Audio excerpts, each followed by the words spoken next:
اللہ اکبر۔ حسان بن ثابت کہتے ہیں احسن من کا لم تر قط عینی واجمل من کا لم تلد النساء خلقت مبرأ من کل عیب۔ آقا آپ جیسا سین میری آنکھ نے آج تک نہیں دیکھا۔ اور خود ہی کہتے ہیں آنکھ کس طرح دیکھتی؟ کسی ماں نے ایسا جنم ہی نہیں دیا۔ آقا آپ تو ہر عیب سے پاک پیدا کیے گئے، یوں لگتا ہے جیسے آپ نے چاہا تھا خدا نے ویسے بنا دیا۔ قد کاٹ چہرہ تے بنتر بناوٹ، ختم ہوئی سونے دے اتے سجاوٹ۔ ایڈا سونا مائی کسے بھی نہیں جنیا، جنہیں اپنی مرضی مطابق ہے بنیا۔ مصور نے بھی اسی حد کر دیتی، بڑی سونی سونے دی تصویر کھچی، حسینہ جمیلہ دا منہ موڑ دیتا، محمد بنا کر قلم توڑ دیتا۔ جو بات حضور صلی اللہ علیہ وآلہ وسلم کے سامنے کی جائے اور اگر وہ بات خلاف واقعہ ہو تو نبی کا منصب ہے، نبی اسے روکتا ہے، نبی اسے ٹوکتا ہے کہ بات ایسے نہیں، بات ایسے ہے۔ اور اگر حضور رد نہ فرمائیں تو پھر وہ حدیث تقریری بنتی ہیں۔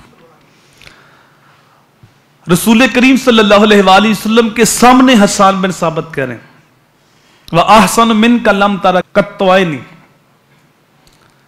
آقا آپ جیسا سین میری آنکھ نے آج تک نہیں دیکھا۔ دیکھتی کس طرح؟ کسی ماں نے ایسا جنم ہی نہیں دیا۔ خلقت مبرأ من کل عیب، آقا آپ تو ہر عیب سے پاک پیدا کیے۔ حضور روکتے نہیں، ٹوکتے نہیں کہ حسان کیسی باتیں کرتے ہو، میں بھی بشر ہوں، میرے اندر بھی عیب ہو سکتا ہے، بے عیب تو صرف اللہ کی ذات ہے۔ حضور نے ایسی کوئی بات نہیں کی۔ حضور کا خاموش رہنا اس بات پہ دلالت کرتا ہے خدا کی ذات بھی بے عیب ہے، مصطفیٰ کی ذات بھی بے عیب ہے۔ اور آگے حسان بن ثابت کہہ رہے ہیں آقا آپ کو ایسے بنایا جیسے آپ نے چاہا۔ اب قرآن پڑھیے، قرآن تو یہ کہتا ہے وَالَّذِي يُصَوِّرُكُمْ فِي الْأَرْحَامِ كَيْفَ يَشَاءُ، اللہ وہ ہے جو ماں کے پیٹ میں شکلیں بناتا ہے جیسے وہ خود چاہتا ہے، جیسے وہ خود چاہتا ہے۔ اور حسان بن ثابت کہہ رہے ہیں آقا آپ کو ایسے بنایا جیسے آپ نے چاہا۔ حضور نے روکا نہیں کہ حسان کیسی بات کرتے ہو، قرآن تو یہ کہتا ہے، بلکہ حضور نے ہاتھ اٹھائے اللہم ایدہ بروح القدس، اے اللہ جبریل کے ذریعے میرے حسان کی مدد فرماتے۔ یہ میرا حسن و جمال بیان کرتا ہے، میری عظمت بیان کرتا ہے، میری نعتیں پڑھتا ہے، جبریل کو بھیج حسان کی مدد کرے۔ مجھے آپ کی توجہ چاہیے، جس بات پہ حضور نے دعا دی وہ بات کون سی ہے؟